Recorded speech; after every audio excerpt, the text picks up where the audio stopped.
There's a sense of freedom, actually.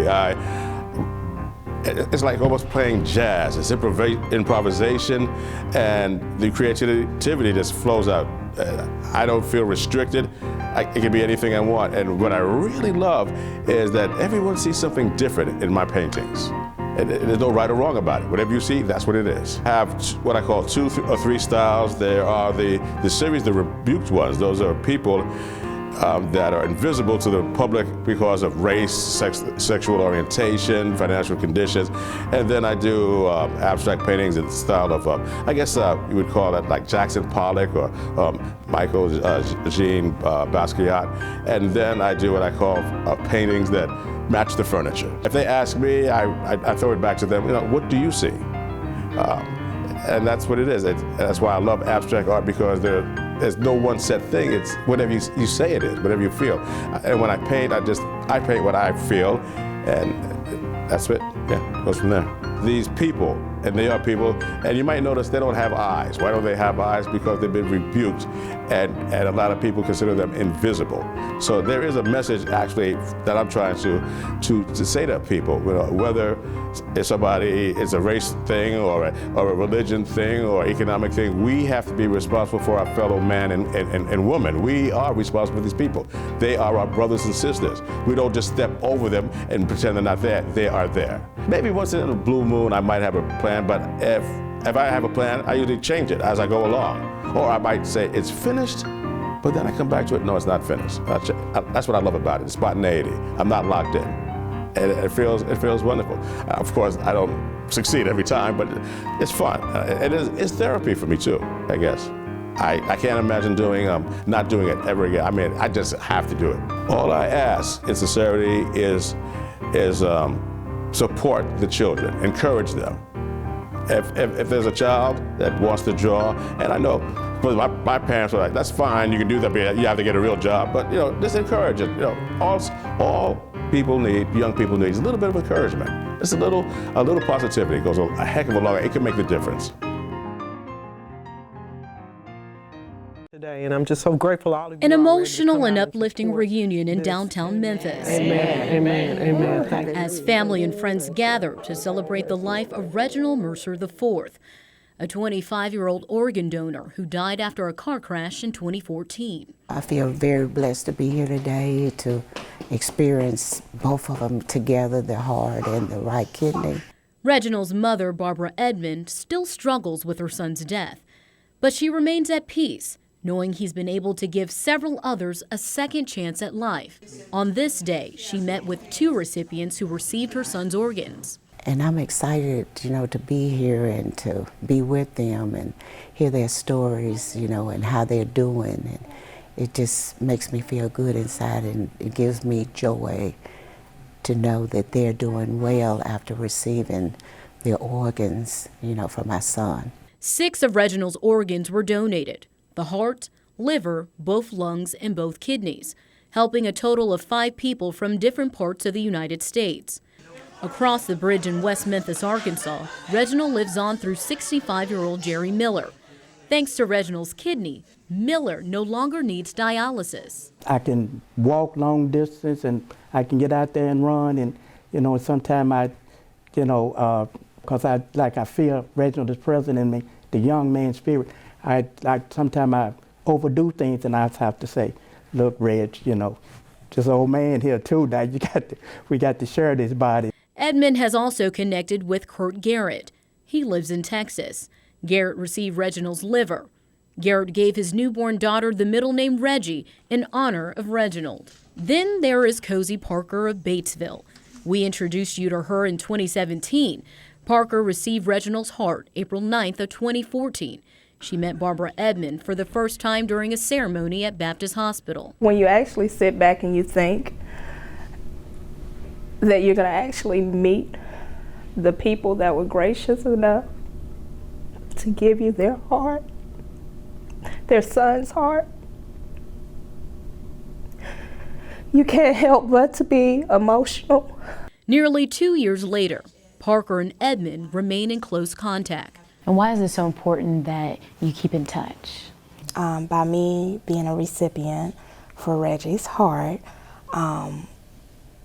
I'm a part of her now. She's a part of me.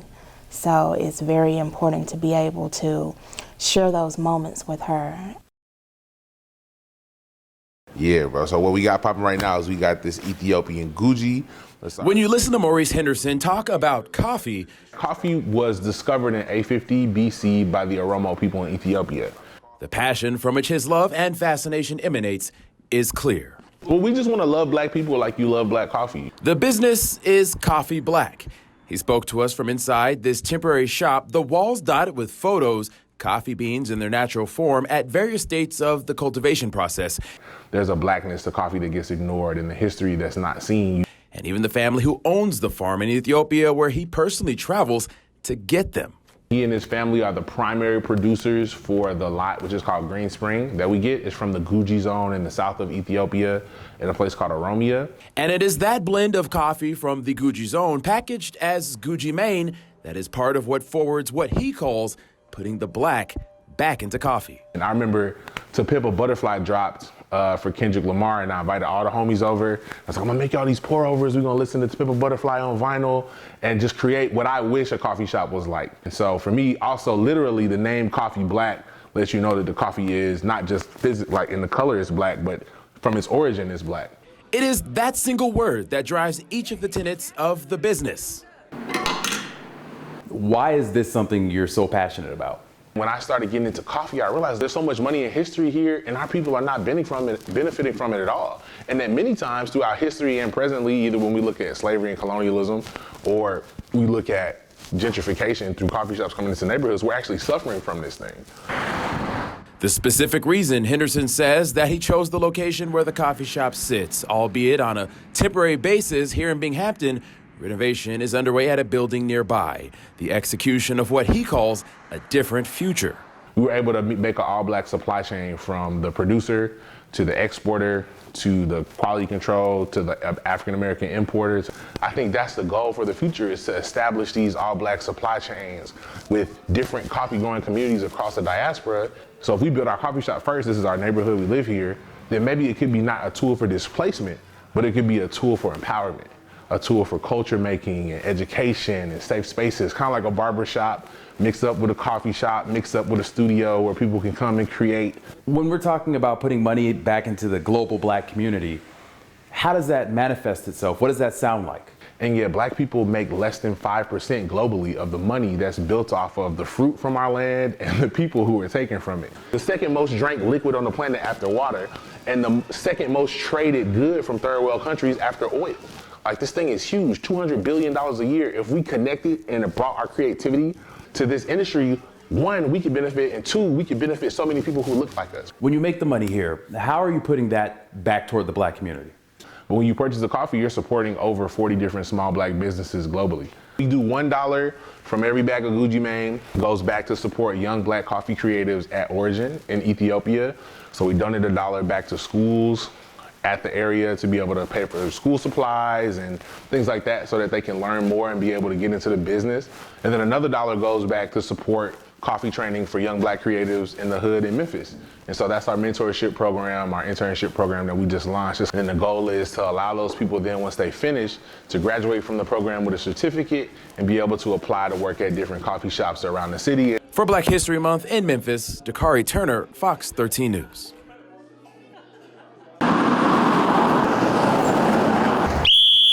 They fly by and my kids are out here, they could get hurt. Good morning. People don't appreciate us. You ought to see them flying by. But the children is our reason for being out there, my reason for being out there. And that's all Flora Wallace needs. For the last 11 years, Wallace, or as kids at Greenwood Elementary School call her, Miss Flo, she's been in these intersections directing traffic. Slow down, baby. Spreading smiles. There's power in. Good morning, Jesus. And making sure that kids are making it across the street safely. If it wasn't for the children, I wouldn't be there. Tiffany McMinn knows the struggles of trying to cross the street with her children. It's really hard when I drop them off because they speed so fast through here. That's why crossing guards are important. The importance of our job is to get the children, sometimes the parents are with them, to get them safely from point A to point B, and from point B back to point A. The main rules you need to follow is make sure you're stopping when a crossing guard directs you to stop and following school speed limit signs. Those are usually around 25 miles per hour. Ask Miss Flo what she's seen over the years as a crossing guard. You get a slight pause. Oh my. Then she'll tell you exactly what she sees every day.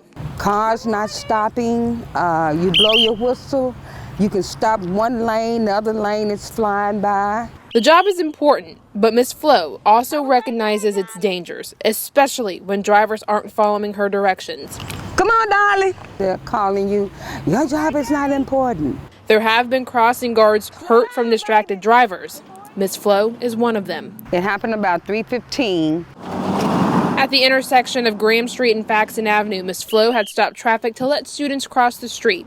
Not everyone stopped, though. Miss Flo was hit by someone driving a white truck.